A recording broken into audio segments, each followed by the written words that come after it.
안녕하세요. 꼬꼬미 파파 강 목사입니다. 오늘은 9월 14일 맥체인 성경 읽기 해설을 하겠습니다. 오늘 말씀의 주제는 순종해야 하는 이유입니다.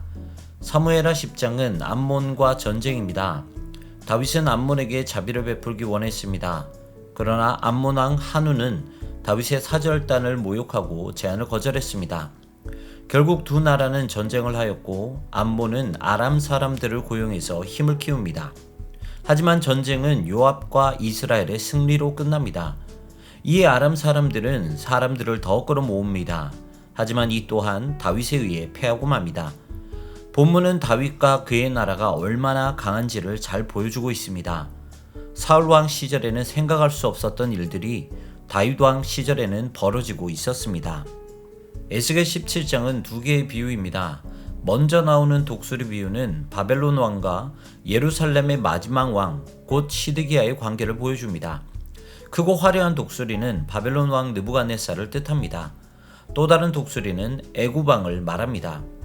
이 환상은 하나님께서 바벨론에게 항복하라고 유다 백성들에게 말하셨음에도 불구하고 애굽을 따랐던 유다 백성들의 모습을 말합니다. 두 번째 나오는 백향목 비유는 하나님의 구원을 의미합니다. 하나님은 백향목 가지 하나를 꺾어서 이스라엘 높은 산에 심으십니다. 그 가지는 열매 맺는 아름다운 백향목이 될 것입니다. 하나님께서 그렇게 하실 것이기 때문입니다. 그래서 황폐화된 예루살렘 성이 다시 높아질 것입니다. 고린도후서 3장은 새 언약의 일꾼입니다. 바울은 고린도가 자신의 편지라고 말합니다.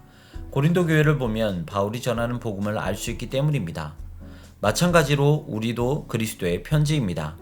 우리를 보고 그리스도를 읽을 수 있기 때문입니다. 바울은 자신을 새 언약의 일꾼이라 말합니다. 새 언약의 일꾼은 율법을 따르지 않고 오직 영을 따릅니다. 그리고 그 영은 그리스도의 영으로서 그리스도를 통하여 영광을 밝히 볼 수 있게 만듭니다.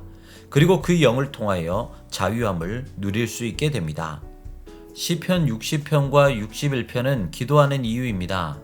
시편 60편에서 다윗은 전쟁의 승리를 간청합니다. 다윗은 전쟁 중에 있고 패배한 것 같았습니다. 다윗은 전쟁의 승리가 하나님께 있음을 알았습니다.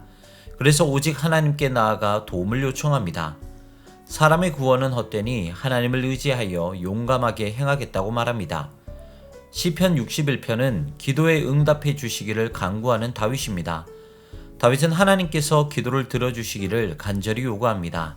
하나님은 피난처가 되시기 때문입니다. 이처럼 주의 장막에 머물고 주의 날개 아래 피하는 것이 가장 좋은 것입니다. 우리가 하나님의 말씀에 순종하는 이유는 그 안에 승리가 있고 그 안에 평화가 있고 그 안에 하나님의 뜻이 있기 때문입니다. 그래서 그 길로 따라가면 은혜와 평강을 경험하게 됩니다. 신앙은 경험이 쌓여서 만들어집니다.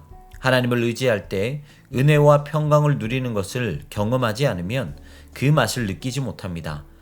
하지만 그것을 경험한 사람들은 계속해서 하나님을 의지합니다. 그리고 그 경험들이 모여 깊은 신앙을 만듭니다. 여러분도 그런 신앙의 경험이 넘치기를 소망합니다. 오늘도 승리하시고요. 지금까지 꼬꼬미 파파 강 목사였습니다. 내일 다시 만나요.